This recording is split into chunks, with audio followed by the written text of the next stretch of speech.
मैं क्या बताया, सेकंड क्या है, free radical. Free radical, free radical भी क्या होता है भाई, देखो फ्री रेडिकल भी ऐसे हो सकता है, CH3 रेडिकल इस तरीके का हो सकता है, CH3 CH2 रेडिकल, CH3 ये रेडिकल, ऐसे ही तुम्हारा क्या हो सकता है, CH3 CH3 CH3 और ये क्या हो जाएगा, टर्शियरी रेडिकल। इसको बोलते हैं टर्शियरी, इसको बोलते हैं सेकेंडरी, इसको प्राइमरी और इसको हम बोलते हैं मिथाइल रेडिकल। ठीक है, अगर स्टेबिलिटी की बात करूं तो सेम है जैसे कार्बोकैटायन का ऑर्डर होता है, इसमें भी टर्शियरी पहले आएगा, सेकेंडरी पहले आएगा, प्राइमरी आएगा, फिर तुम्हारा क्या आ जाएगा, मिथाइल रेडिकल। रीजन क्या है, रीजन सेम है। पहला रीजन क्या दोगे, हाइपर कंजुगेशन। हाँ सही समझ रहे हो, हाइपर कंजुगेशन इसमें भी होता है। कैसे होता है बताता हूँ तुम्हें, कैसे करता है, देखो एक में बताऊंगा बस करके। ये हो गया hydrogen hydrogen hydrogen CH2 radical, देखो यहाँ पे रेडिकल है। अब देखो जी हाइपर कंजुगेशन होगा तो ये बॉन्ड है सिग्मा बॉन्ड, अब इसमें क्या करेगा, ये अपना रेडिकल उधर ले जाएगा, ये रेडिकल इधर ले जाएगा। तो जैसे ही ये रेडिकल उधर लेके जाएगा तो तुम्हारा क्या हो जाएगा, कार्बन, और ये हाइड्रोजन अपना रेडिकल लेके बैठ गया, और इधर क्या आ गया, हाइड्रोजन, इधर क्या आ गया, हाइड्रोजन, और इस कार्बन के ऊपर एक रेडिकल आ गया इनटू CH2 और इसके ऊपर एक रेडिकल आ गया। और जब दो रेडिकल आ जाते हैं, इन दो रेडिकल का क्या बन जाता है, बॉन्ड फॉर्मेशन हो जाता है। तो इसको मैं किस तरीके से लिख सकता हूँ, इसको मैं लिख सकता हूँ H और ये CH2 और ये हमारा रेडिकल। तो ये हमारी स्ट्रक्चर भी क्या होती है, हाइपर। देखो यहाँ पे क्या बन जाएगी, रेजोनेटिंग सॉरी क्या बन जाएगी, हाइपर कंजुगेटिंग स्ट्रक्चर। ध्यान रखना रेडिकल की फॉर्म में भी क्या बनी, हाइपर कंजुगेटिंग स्ट्रक्चर। ये मुझे बताओ कितनी हाइपर कंजुगेटिंग स्ट्रक्चर बनेगी, प्राइमरी में कितनी बनेगी, बोलो 3 बनी। अब मुझे बता सेकेंडरी में कितनी बनेगी, प्राइमरी में कितनी बनी, 3 हाइपर कंजुगेटिंग स्ट्रक्चर बनी। HCl से ही बोल सकते हो और H को डायरेक्ट लिख सकते हो, हाइपर कंजुगेटिंग स्ट्रक्चर। बताओ सेकेंडरी में कितनी बनेगी, 3 और 3 6, तो इसमें कितनी बनेगी, 3 हाइपर कंजुगेटिंग सॉरी 6 हाइपर कंजुगेटिंग स्ट्रक्चर। इसमें कितनी बनेगी, 3 3 6 3 9, तो कितनी आ जाएगी, 9। तो इसलिए हमारी स्टेबिलिटी का ऑर्डर क्या आ जाता है, ये हमारी स्टेबिलिटी का ऑर्डर आ जाता है। भाई क्लियर और नोट। चलिए 2 बात क्लियर हो गई, रेडिकल की बात क्लियर हो गई। क्यों, क्योंकि ये चीज सारी आगे आने वाली है। थर्ड बचता है कार्बो एनायन। चलिए कार्बो एनायन को एक बार और देख लेते हैं।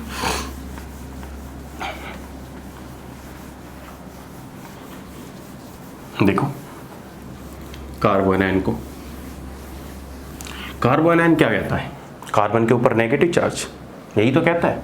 इसको क्या बोलते हैं, कार्बो एनायन, कार्बन के ऊपर नेगेटिव चार्ज। तो इसमें भी सेम कहानी होती है। कैसे, देखो मैं क्या बना सकता हूं, CH3 नेगेटिव बना सकता हूं, CH3 CH2 नेगेटिव बना सकता हूं।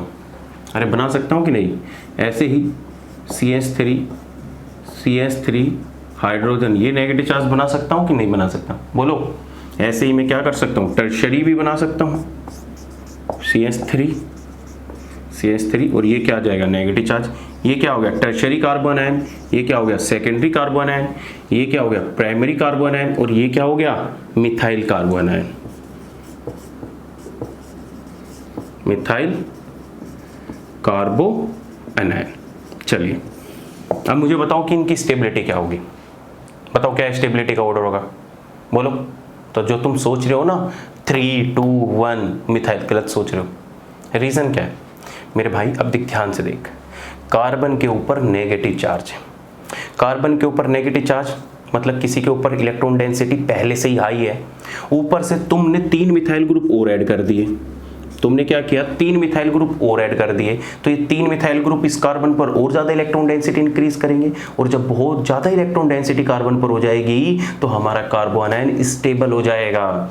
तो ध्यान रखिए, कार्बो एनायन जब कभी भी किसी एटम पर तुम्हें नेगेटिव चार्ज दिख जाए तो नेगेटिव चार्ज क्या कहेगा कि जल्दी से ले जा, इस नेगेटिव चार्ज को मेरे पास से ले जा, और जो पॉजिटिव आ जाएगा किसी के ऊपर वो कहेगा कि मेरे पास लिया, इलेक्ट्रॉन मेरे पास लिया। ध्यान रखना, नेगेटिव का मतलब क्या कहता है कि भाई ले जा मेरे पास से इलेक्ट्रॉन, ले जा जितनी जल्दी हो सके निकट ले फटाफट, और पॉजिटिव वाला क्या है, जल्दी आ जा लेके। लेट हो रहा हूँ, जल्दी आ, यही सीन होता है। तो इसमें जो स्टेबिलिटी का ऑर्डर है 3 to 1 मिथाइल नहीं होता। कार्बो एनायन के केस में जो मिथाइल वाला कार्बो एनायन होता है वो ज़्यादा स्टेबल होता है, फिर से प्राइमरी होता है, फिर सेकेंडरी, और सबसे लास्ट आता है टर्शियरी। तो ऑर्डर अपोजिट हो जाता है। समझ में बात आ गई? क्यों? क्योंकि कार्बो एनायन क्या चाहता है? स्टेबिलिटी, और स्टेबिलिटी के लिए उसे इस अपने पास इतने बल्कि ग्रुप नहीं लगाने पड़ेंगे, उसका छोटे में ही काम चल जाएगा। समझे? कार्बो एनायन चाहता है कि इलेक्ट्रॉन डेंसिटी भगाना, और पॉजिटिव चार्ज चाहता है इलेक्ट्रॉन डेंसिटी लेना। बताओ बात क्लियर है कि नहीं है? ये सारी कहानी किसकी थी? कार्बोकैटायन, कार्बो एनायन, फ्री रेडिकल की। तो तुम्हें स्टेबिलिटी का ऑर्डर पता लग गया, कार्बोकैटायन की का पता लग गया, कार्बो एनायन का पता लगा, रेजोनेटिंग स्ट्रक्चर तुम्हें, हर चीज़ मैं तुम्हें बता चुका हूँ। बस एक लास्ट कंसेप्ट और, हाइब्रिडाइजेशन। किसका? हाइब्रिडाइजेशन का। पूरा डिटेल में तो हाइब्रिडाइजेशन नहीं बताऊँगा क्या होता है, बस तुम्हें जो चीज़ मेरे याद या मुझे यूज़ करनी है अपने इस चैप्टर में, उसमें मुझे हाइब्रिडाइजेशन यूज़ करना है उन कार्बन का, तो वो तुम्हें बताना जरूरी है। जैसे सिंपल सी बात, देखो ध्यान से, क्या देखोगे ध्यान से? हाइब्रिडाइजेशन।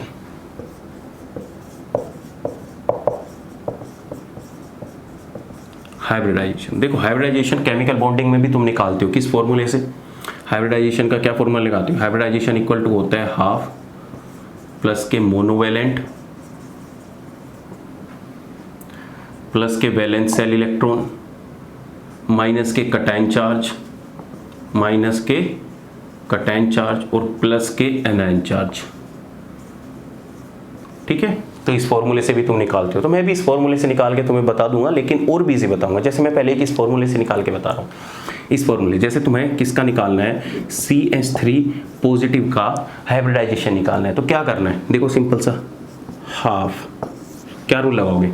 कार्बन का मोनोवेलेंट का मतलब होता है जिनकी वैलेंसी 1 होती है, तो उसमें सिर्फ हाइड्रोजन और हेलोजन ही आते हैं। क्या आते हैं? हाइड्रोजन और हेलोजन। मोनोवेलेंट का मतलब हो गया जिनकी वैलेंसी 1 है और उसमें हाइड्रोजन और हेलोजन ही आते हैं। फ्लोरीन, क्लोरीन, ब्रोमीन, आयोडाइड, ये सब।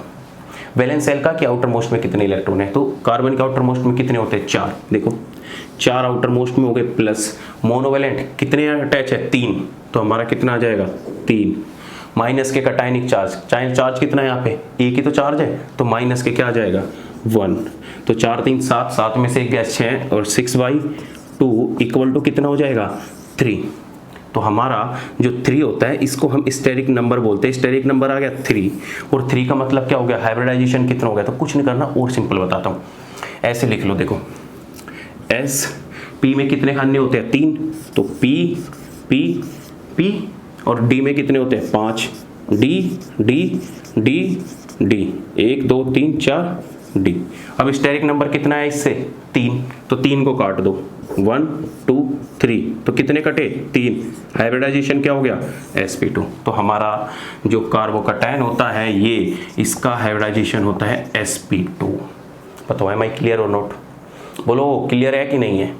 ये है कि किसी में भी लगा लो। ऐसे ही मैं तुमसे बोल दूं CH3 नेगेटिव का, बता हाइब्रिडाइजेशन क्या होगा? तो कुछ नहीं करना, सिंपल सा रूल लगाओ, हाफ, वैलेंस सेल में कितने हैं कार्बन के? 4, प्लस के मोनोवेलेंट कितने दे रखे हैं? 3, माइनस के चार्ज कितने हैं? अनायन के, अनायन का चार्ज तो प्लस होना है, तो अनायन का चार्ज प्लस करेंगे तो प्लस क्या आ जाएगा? 1। 4 3 7 और 1 8, तो 8/2 इक्वल टू कितना आ जाएगा? 4। और जब 4 आओगे तो 4 टाइम पे क्या कटेगा भाई? 4 चीज काटोगे ना, तो क्या कट गया? sp भी कट गया, p भी कटा, p भी कटा, 4 बार काटना है, p कट गया। तो तुम्हारा यहाँ से निकल के क्या आया? sp3। तो जो हमारा कार्बो एनायन होता है वो किस में होता है? sp3 में होता है। बोलो बात क्लियर है कि नहीं है? और जो दूसरा तुम्हें और ज़्यादा सिंपल तरीका बताता हूँ, तुम्हारे लेवल पे बस इतना ही है। ये तो मैं तुम्हें फॉर्मूला बताया कैसे यूज़ करना है, लेकिन और सिंपल बताता हूँ तुम्हें। और सिंपल ये कि जितने भी कार्बन के साथ मोनोवेलेंट है, देखो ध्यान से समझना, ये चीज़ें लिखते रहना बहुत काम की है, तुम्हारी केमिस्ट्री इंप्रूव करेगी। तुम कहोगे कि वाह केमिस्ट्री, वाह केमिस्ट्री। सारी चीज़ें ना देखो इस दुनिया में ना एक टीचर के ऊपर डिपेंड होती है। अगर तुम्हें गाइड अच्छा मिल गया तो तुम्हारी लाइफ सफल है, तुम्हें गाइड बेकार मिल गया तो तुम्हारी लाइफ झंड है। एक गाइड के ऊपर है। किसी टॉपिक में इंटरेस्ट जगाना, किसी टॉपिक को बकवास बनाना, वो सब टीचर के ऊपर है। टीचर चाहे तो किसी टॉपिक को इतना इंटरेस्टिंग बना दे कि तुम्हें बस मन करे कि मैं इसको ही देखता रहूं, और कोई ऐसा कर देगा उस टॉपिक को कि तुम्हारा करेगा यार ले, जैसे इतनी हार्ड है। तो सब कुछ है तुम्हारे पढ़ाने वाले के ऊपर कि गाइड कैसा है। अगर तुम्हें मुझसे केमिस्ट्री पढ़ रहे हो, तुम्हें इंटरेस्ट आएगा, तुम्हारा मन करेगा बस मैं केमिस्ट्री पढ़ता रहूँ, तुम वो टॉपिक को बाद साइड में रख दो कि नहीं भाई मुझे केमिस्ट्री में मजा आ रहा है। यही होता है। बच्चे कहाँ केमिस्ट्री ऑनर्स में क्यों आते हैं? वही तो आते हैं क्योंकि उन्हें केमिस्ट्री वाला टीचर अच्छा मिला था। बच्चे फिजिक्स ऑनर्स में क्यों चले जाते हैं? बच्चे ग्रेजुएशन फिजिक्स से क्यों कर लेते? क्योंकि उन्हें फिजिक्स का टीचर अच्छा मिला था, उन्हें फिजिक्स में इंटरेस्ट आ गया था। तो वो अपने इंटरेस्ट की बात है, और इंटरेस्ट बनाता है एक टीचर। तो किसी भी एग्जाम में या तुम्हारी ज़िंदगी में सफल होने में, तुम्हारे एम को अचीव करने में एक टीचर का बहुत बड़ा हाथ होता है। ध्यान रखिएगा इस बात को हमेशा। क्या बता रहा था मैं? देखो बुलवा दिया ना, सामने होते तो तुम बता देते। अच्छा हाँ, हाइब्रिडाइजेशन बता रहा था। देखो कुछ नहीं करना, जब कभी भी कार्बन के साथ तुम्हें देखो,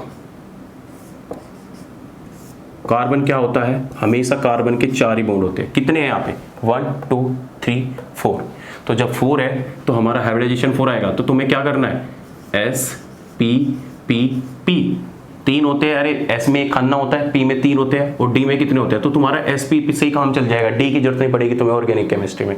तो यहाँ पे कितने हैं? 1 2 3 4। तो क्या करो, 1 2 3 4। तो इसका हाइब्रिडाइजेशन क्या हो गया? sp3। और इसकी ज्योमेट्री क्या होती है? ज्योमेट्री होती है टेट्राहेड्रल। क्या होती है ज्योमेट्री? टेट्राहेड्रल। देखो कैसे होती है, ये तुम्हें समझाना बहुत जरूरी है कि टेट्राहेड्रल कैसे होती है। ध्यान रखो इस तरीके से,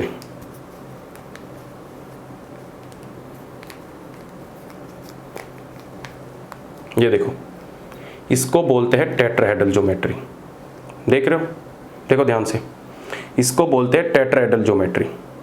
एक बॉन्ड ऊपर की तरफ और एक नीचे की तरफ। देखो ध्यान से, देख पा रहे हो?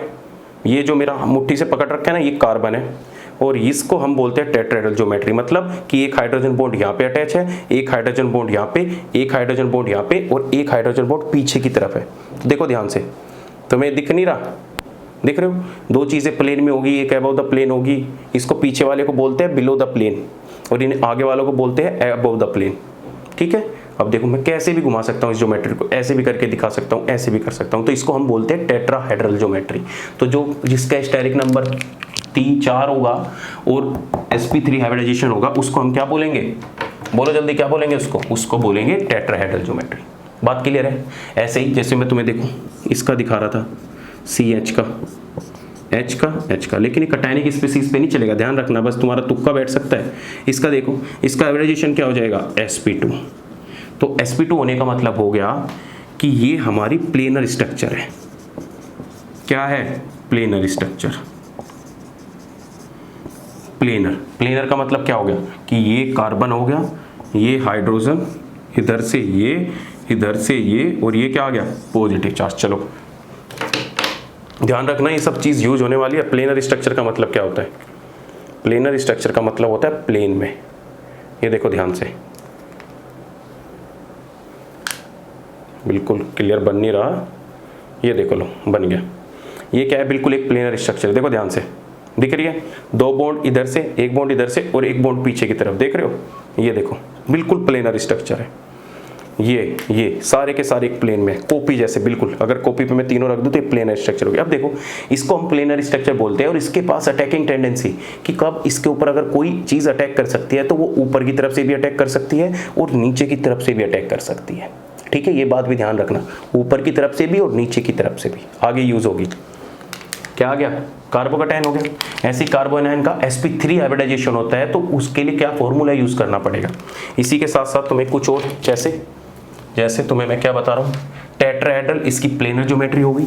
ऐसे ही कभी कभी तुम्हें क्या मिलता है? ये भी मिलता है क्या कि कार्बन के साथ इस तरीके से carbon carbon carbon double bond.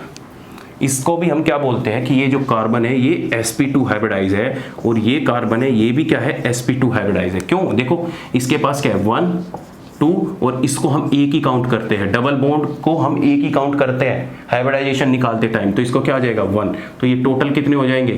3। तो हमारा हाइब्रिडाइजेशन कितना आ गया? sp2। तो इसको भी हम क्या बोलते हैं, प्लेनर। ये एक सिंपल सी बात सुन लो, जब कभी कार्बन के साथ इस तरीके से चीजें मिले तो हम इसको बोलते हैं sp2 हाइब्रिडाइज। जब कभी कार्बन के साथ ट्रिपल बॉन्ड मिल जाए, जब कभी कार्बन के साथ ट्रिपल बॉन्ड मिल जाए इस तरीके का, इसको बोलते हैं हम sp हाइब्रिडाइज। और sp हाइब्रिडाइजेशन होने का मतलब है कि ये लीनियर है, लीनियर स्ट्रक्चर।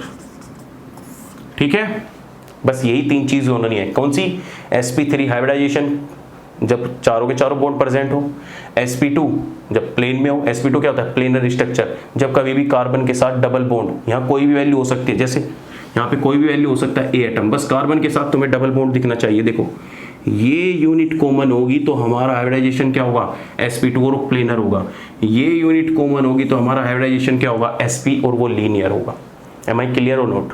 अब देखो यहाँ पे ऐसे भी हो सकते हैं, जैसे मैं सिंपल से तुमसे पूछ लूँ कि बता मुझे इस कार्बन का हाइब्रिडाइजेशन क्या है, तो तुम 1 मिनट लगाओगे, ये बस इसको ढक लो। ढकने के बाद तुम्हें क्या दिख रहा है, लो ये क्या आ गया, sp2 हाइब्रिडाइज। बोलो बात क्लियर है। चलिए, ये तुम्हारा बेसिक कंसेप्ट था हाइब्रिडाइजेशन का, प्लेनर स्ट्रक्चर का किस तरीके से निकालेंगे। तो किसी भी चीज़ के लिए निकाल दो, कोई भी हो, तुम्हारे पास कार्बन हो, व्हाटएवर कुछ भी हो, तो आराम से तुम इजीली, कार्बन तुम्हारा यही यूज होना है बस, sp2 sp। ठीक है। दूसरा एक चीज़ और बता देता हूँ तुम्हें, क्या क्या बताऊँ, मन तो कर रहा है सभी बता दूँ पर नहीं बता सकता, लिमिट है तुम्हारे लिए बताने के लिए, लिमिट में ही बताना पड़ेगा तुम्हें।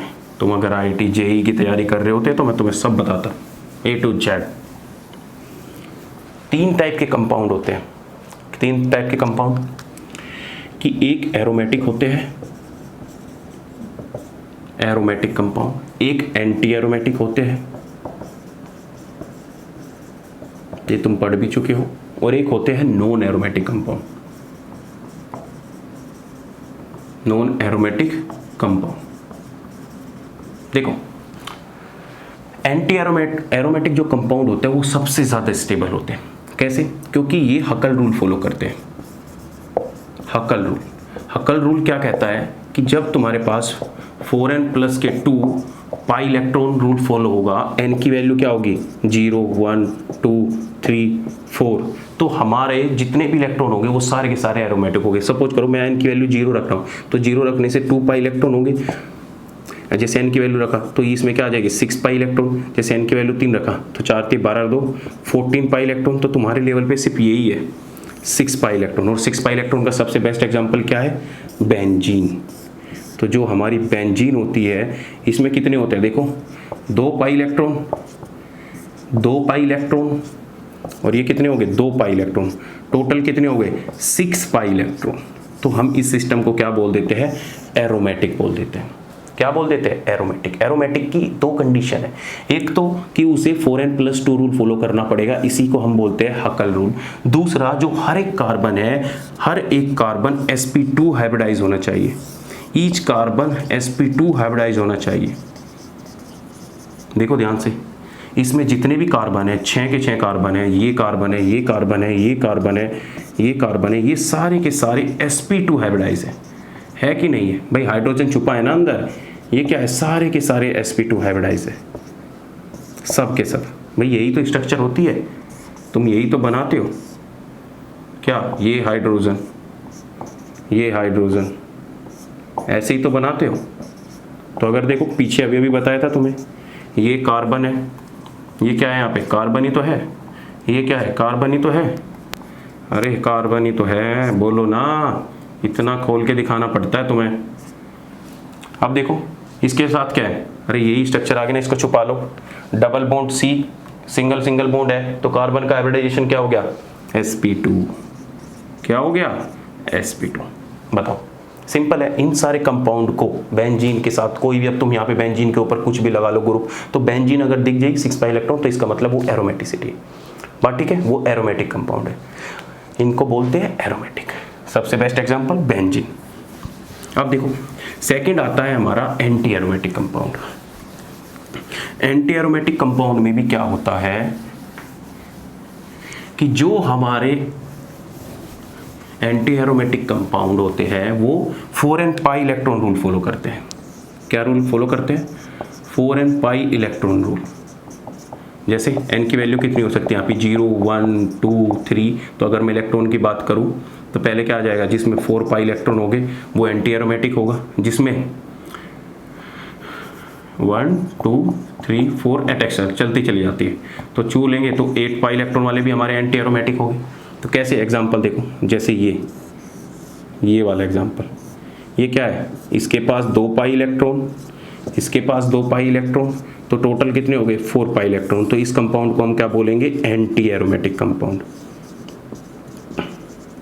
ठीक है, तो ये ऐसे कंपाउंड क्या होते हैं, एंटी एरोमेटिक कंपाउंड। सबसे लास्ट आता है non aromatic compound. Non aromatic compound कोई रूल फॉलो नहीं करते। जैसे इनके अंदर खास बात क्या होती है, ये देखो, ये कंपाउंड है, ये देखो, इसमें कंप्लीट डिलोकलाइजेशन नहीं हो रहा। इसमें क्या आ गया, एक sp3 का आ गया, क्या आ गया, sp3। ये क्या आ गया, sp3। इसमें भी कंडीशन क्या है कि हर एक कार्बन को sp2 हाइब्रिडाइज होना पड़ेगा। इसमें भी कंडीशन क्या है, sp2 हाइब्रिडाइज होना पड़ेगा हर एक कार्बन को। लेकिन इसमें कंडीशन ये है कि अगर एक भी कार्बन बीच में sp3 हाइब्रिडाइज आ गया तो वो हमारा सिस्टम नॉन प्लेनर बन गया। तो नॉन प्लेनर बनते ही वो किस में आ जाएगा, नॉन एरोमेटिक कंपाउंड में। ठीक है, इतना ज़्यादा डिटेल में नहीं जा रहा, बस बता रहा हूँ। अगर इन तीनों कंपाउंड के बीच में स्टेबिलिटी चेक करूँ तो सबसे ज़्यादा स्टेबल होते हैं एरोमेटिक कंपाउंड। सबसे ज़्यादा स्टेबल कौन से होते हैं, एरोमेटिक कंपाउंड। फिर उसके बाद आते हैं नॉन एरोमेटिक कंपाउंड। कौन से आते हैं, नॉन एरोमेटिक कंपाउंड। और सबसे लास्ट में आते हैं एंटी एरोमेटिक कंपाउंड। बताओ, बात क्लियर है? ये सारी चीज तुम्हारी आगे यूज होगी। बताओ, बात क्लियर है, सिंपल है, बहुत बढ़िया। तो ये तुम्हारी यहाँ पे जीओसी का एंड होता है। अब स्टार्ट करते हैं अपना हेलो एल्केन और हेलो एरेन। ठीक है, अब लेक्चर देखने के बाद थोड़ा सा नोमेनक्लेचर पढ़ लो तुम, आयुपैक नोमेनक्लेचर मैं तुम्हें कराऊंगा डिटेल में, लेकिन पहले तुम थोड़ा सा बेसिक खुद से पढ़ लो, तुम्हें करा दूंगा मैं, चैप्टर के साथ साथ करता रहूंगा, बिल्कुल अलग से एक टॉपिक बना के आयुपैक नोमेनक्लेचर का बताऊंगा। तो मैं अब हेलो एल्केन स्टार्ट करूंगा। ठीक है, चलिए इस जीओसी को एक बार रिवाइज कीजिएगा ध्यान से, नोट्स बना लिए हर एक चीज़ को। कोई डाउट आता है तो ग्रुप में मैसेज करो और अपने दोस्तों को तक पहुँचाओ ये चीज़ें, तुम जो हमसे देख रहे हो, वरना लेट हो जाएगा बहुत ज़्यादा। उनको पहुँचाओ, उनको कि भाई देखो कुछ जाके कुछ चीज़ सीख लो। पता नहीं होता है, अपनी क्लास में तुमने एकदम बोल दिया ना कि सर बेंजीन तो एरोमेटिक है, ऐसे बच्चे ऐसे देखेंगे क्या बोल रहा है भाई, ये पता ही नहीं उन्हें एरोमेटिक क्या होता है। मैं बोल दिया साइक्लोब्यूटीन, वो ये 4 मेंबर की रिंग, इसको हम साइक्लोब्यूटीन बोलते हैं। ठीक है, ठीक है, कहेगा अच्छा एंटी एरोमेटिक है, तो अलग ही दिखोगे तुम, निखर आएगा तुम्हारे अंदर, निखार बोलते हैं जिसको। केमिस्ट्री पढ़ेंगे तुम्हारी क्लासमेट तुम्हारे पास आके, और वो फीलिंग अलग ही होती है। ठीक है, तुम्हारी अलग ही रुतबा होगा, हर कोई बैठेगा तुम्हारे पास, भाई मुझे सिखा दे।